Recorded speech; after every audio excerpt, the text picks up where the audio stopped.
However, today we are going to learn about the three types of volcanoes by following our friend Cloud. Hey guys, so today we're going to learn about the characteristic of shield volcanoes.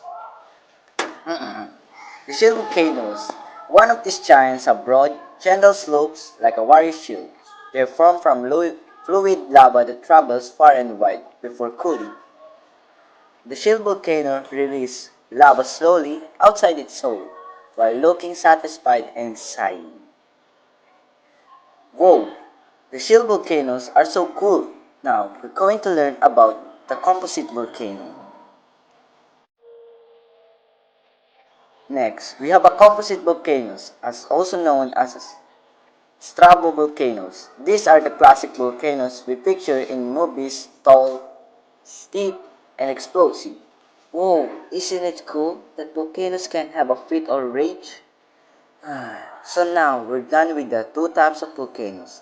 Finally, we have the cinder cone volcanoes. Finally, the cinder cone volcanoes, the smallest of the three. These form quickly from eruption that shoots lava fragments into air, which falls as cinder around the vent. Now, let's recap. Sheet volcanoes are wide and gentle. Composite volcanoes are steep and explosive. Cinder volcanoes are cones are small but fierce. Wow, thank you, Cloud. Now that we know what's the three types of volcanoes, check our YouTube channel to watch other videos and other storyboards which is about the water cycle. Thank you very much everyone. Hope you have a good day.